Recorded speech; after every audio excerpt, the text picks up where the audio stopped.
I'm getting chills. I'm seriously so stoked for this. So listen, the much-awaited Ronda Rousey return is finally here. Tonight, she returns to the octagon 13 months after suffering her first MMA defeat, which was to Holly Holm. As many of you remember, who will be the victor? As you guys just saw in the EA Sports simulation, they have Rousey beating Amanda Nunes via armbar submission. And we welcome in our MMA analyst, Chael Sonnen. What's going on, Chael? Happy New Year! Happy New Year, everybody. Chael, how do you see this playing out? I have so many thoughts on this. Look, there's more questions than there are answers. Ronda Rousey, contrary to popular belief, does not need to be better tonight than she was the night she lost her championship. When she lost to Holly Holm, she had matchup problems. Stylistically, that was a nightmare. It was also a bit of a bad night for her. She had some jet lag. She was in a different country.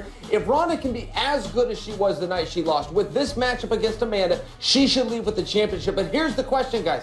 Can you stay as good or get better at something by not doing it? As a person coming off of retirement, I can tell you firsthand, no. There is such a thing as rain rest. There is such a thing as slowing down. I think it's going to affect Ronda. The question is how much. You and I were together when she lost in Australia 13 months ago, right here in the next building over. And we were shocked, but you weren't. Yeah. You said, I saw this coming. She didn't have a good night. And then a month later, you and I were together as Conor McGregor won the title for the first time against Joe Deotta. Then we were together in March when Conor McGregor lost. Then we were together when Conor McGregor won again in August. My whole point is this, that Ronda Rousey and Conor McGregor are the two faces of the UFC. How they have both handled losses are so completely different, and I appreciate what Conor McGregor has done. What Ronda Rousey has not done, to your point, has got back into the octagon. I have never seen a professional athlete, male or female, where their self-worth is so completely tied to their professional success. Here's what I believe we're going to see tonight. And Chael and I will be on SportsCenter post-fight, breaking it all down. I believe we're going to be talking about Amanda Nunes knocking her out. I believe we're going to be talking about Ronda Rousey retiring immediately after the fight. I don't think that it's any coincidence she hasn't spoken this entire fight camp. Dana White has been making excuses for her, covering for her, and I don't think she wanted to fight in the first place. But I believe she couldn't have walked away coming off that loss and needed to get back in one more time. You think she's done? I think she's done. And what do you think happens tonight, Chael? That's very hard to disagree with what Coach just said. That's a very fair analysis. Look, the problem with Ronda, the question is psychological, and she's the one that put that question in our mind. She talked about some very dark things, and she did mark out for her own gimmick. I had no idea she's a personal friend. I had no idea she was so attached to her career, what the media said about her. Let me ask you a question. If this fight took place and we were only sitting here a year ago and analyzing the styles, as you talked about earlier, if Ronda could get her to the ground, perhaps, get her in that armbar she's famous for, if we were only analyzing it on that front, how would this fight turn out a year ago? Here's the thing is we didn't know a lot about Amanda back then. The media had made Ronda what she was. Her skills are her skills. They are not great. As a competitor, she is fantastic. She had an amateur background, went all the way to the Olympic Games for this country twice, brought home a medal. As a competitor, she's gritty. She knows when to get dirty. She knows when to get tough. As far as her skills go, they're so-so, and that's the truth that the media never tells you. Yes. Really? Her skills are so-so. Five submission wins in the first minute of a fight? Yeah, with an armbar. Now, again, you want to look at statistically, do armbars work? No. Are men being caught in armbars? Are other women getting armbars? No, they're not. It's a division that is forming. She won those 5 fights. I would challenge you right now, and you're damn good at your job. Name one person she beat. It's a good question. It's a forming division, though, and they're getting a lot better. That's my point. And I know, but I'm only questioning you, not disagreeing with you, because ultimately this is a psychological analysis. The reason I asked about what it would be a year ago is because to reduce it to the styles, to take the psychology out of it. I debate, I'm an entrepreneur, I've done things in business. And one of the guys I've read a lot about is a guy named Al Newhart. He started USA Today back when innovating newspapers was a thing to do in the 1980s. Al Newhart said he wished for all of his children one great failure before the age of 30. Why? Because before the age of 30, you have a better chance of coming back from failure, for being resilient. I'm afraid that Ronda Rousey experienced failure. I know how old is Ronda Rousey? She's not quite 30, right? That's right, 29. Yeah. She experienced failure before the age of 30, but only after insurmountable, unheralded success. Heralded success to such an extent she wasn't familiar with the concept of failure. So how does she come back from that? Right now, I believe she's not worried about it. Right now, I would imagine she doesn't have many doubts. But once she gets in the ring, and it's not really about the punch. once she gets hit, once she experiences the tiniest bit of failure, does that snowball, does that avalanche. It's not about being hit, it's about experiencing failure and letting it either compound or pushing it back down. But Will, Chael and I sat together and discussed this, and I've learned so much from working with Chael the last year and a half. And even though what you said might be true, that maybe she doesn't have doubts, we've seen so many fighters that talk the talk and they walk the walk to try and mask what's really going on. But what's really going on is she has failed to communicate with everybody except for Ramona Shelburne. Why?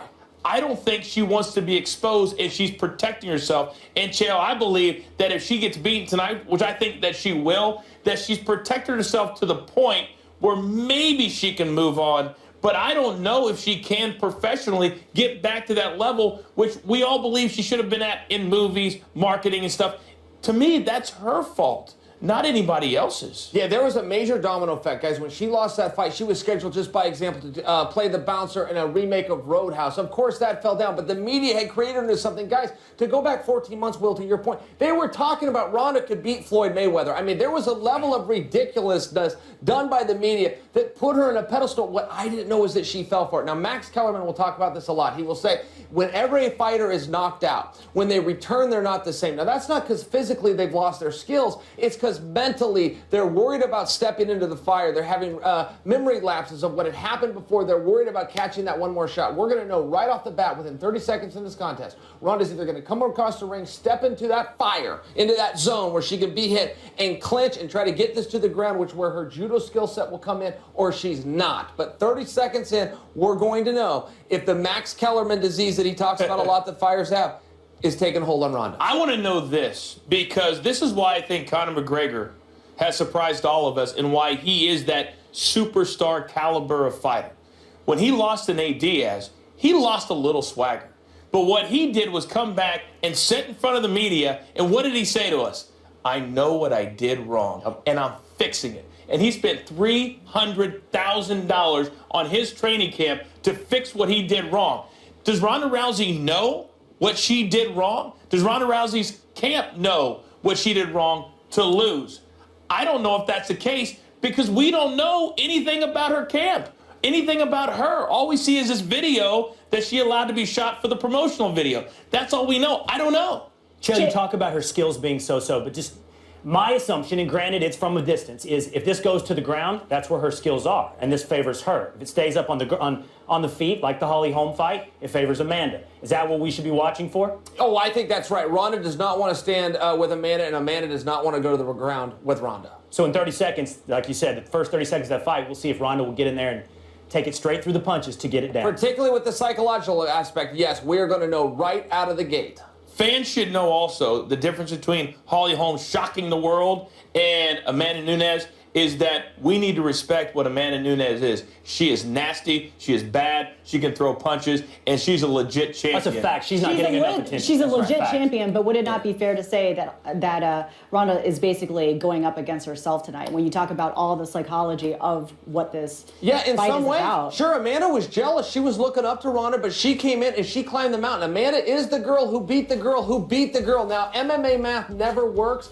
but that is the math, and it's pretty simple, guys. Amanda is on top, and Ronda's trying to catch her this time. All right, Chael, thank you so much for your time tonight. And we'll be watching you guys as you wrap up UFC 207. All about hot takes, but we also like to show some love. So we want to show some love to two of the biggest names in sports. A big happy birthday to LeBron James, who turns 32 today, and to Tiger Woods, who turns 41. And it got us thinking in our pre-show morning meeting, who's had the better career, Tiger or LeBron? Who wants to go first? Show some first take love by doing what we do. Rank where they are against each other. Debate where they are against each other. I will say this. Anybody that knows me or listens to radio show or anything like that knows that these are two of my three favorite athletes of all time. It goes Michael, it goes Tiger, it goes LeBron, for a lot of reasons. But the biggest reason that Michael and Tiger are on top for me is I look at it and I say, who in my life, because I've been a sports fanatic since I was just a little munchkin, a little coach. And I say, who's given me the most great days, the most beautiful days, the most beautiful Sundays? And for me, it's very, very simple. What Tiger Woods has done in his career to this point, because he's not done yet, He's just getting started on Act 2. But to have 14 majors, to be able to put together nearly 90 wins, to go around the world and be able to get it done almost all the time. At one point, he was a lock. His odds were better for him to win than the entire field of the other 155 players. It's not close to me. As much love as I have for LeBron, happy birthday, Bron. I say it's Tiger Woods, and it's not close, because every Sunday, almost, that Tiger needed to come through, Tiger came through. You can't necessarily say that for LeBron James. Well, I don't like the way this question right here was formed, because it sounds like a closed case. Who's had the better career? And you're probably going to win it if it's over, like Tiger Woods' career, a finished body of work. Wow. See, now that's going to sound like I had the hot take, but you have the hot take here suggesting that Tiger Woods somehow is going to come back and win some more majors. Right now we debate whether or not he's made the cut. Right now we debate whether or not he's dropped out of the tournament. And you're suggesting he's got some more majors. Here's the argument for LeBron. It's easy, he's not done. It's this point in his career, LeBron James has more MVPs than the greatest NBA basketball player of all time, Michael Jordan. He has 6 consecutive and 7 total finals appearances. He has 3 championships. By the way, at this point in Jordan's career, also 3 championships at the, happy birthday, age of 32. LeBron is on track and showing no signs of slowing down, of putting himself in the conversation of best NBA basketball player of all time. Now, make no mistake, Tiger was putting himself in that conversation as well, but he's 4 short of Nicklaus. It's clear where the pecking order is there, and I just don't see Tiger adding to that. I don't see him adding to that evidence going forward. LeBron, I do. Tiger Woods is not done. And it almost offends me that you would say that he is done. But I think a lot of people, anybody in the know, would know that there's a lot more competition since 2000 in the world of golf than there was when Jack Nicklaus was playing, with all due respect. But that's the only argument now, is Jack Basketball's Nicklaus more or Tiger competitive than Woods. it was For in the LeBron past. James. For LeBron James, there's a lot more guys in the history of the game. I'm talking history of your sport. Who's had a better career? It's not close. Plus, Tiger does it in a sport that is a single sport, that it's all on his shoulders. When he shows up every single Thursday to tee it up, guess who has to get it done? Tiger Woods. LeBron has Kyrie. LeBron has Kevin Love. He's got J.R. Smith. So the argument is it's a team sport? No, I'm Because just it's a saying. team sport, he doesn't get to be in the conversation? There's more pressure. And I'm saying it's a result-based business. And Tiger, the results speak for themselves. Tiger has sterling results. The question is whether or not it's over. The question is whether or not he's going to surmount, to eclipse Jack Nicklaus. LeBron, He believes if that you're he betting will. who's going to be adding to their resume, who's going to be putting more evidence into the case file on whether or not they're going to continue to win championships, put themselves in a greater position for these debates, the answer is LeBron. I take LeBron in the upside. I take LeBron and the chance to get more. I don't Not think you have to- Tiger and the finish. You don't have to have 14 titles, but I think comparatively you have to get to 6 or 7 to match 14 for Tiger Woods. I'm not saying you're doing this. I think LeBron James is the most underrated superstar I can think of. LeBron James agree with that. somehow, despite his worldwide fame, he is still underrated. The thing, 6 consecutive NBA finals, that's crazy. That's absurd in today's game. This man is not getting the credit he's due. And that comes from a guy that many people say has criticized LeBron on frivolous things, because I know it's not one and the same. I know You think we have he's to- underrated? I feel like he gets a lot of haters. He's You underrated. think he's Yes. underrated, though? Yes. I just got a text from the nature boy, Ric Flair. And he said, Coach, you are right. Great job on First Take. Well, Nature Boy, I mean, if Nature Boy, I swear, you almost broke your phone. If Nature Boy says you're right, then it's got to be. Thank you, Prim. Thank you. And thank you, Rick. So Thank do you, you, Rick. You got the nature So here's boy? the thing. Are we doing this last thing? Are we doing this last debate? Yeah. I got better evidence than Rachel.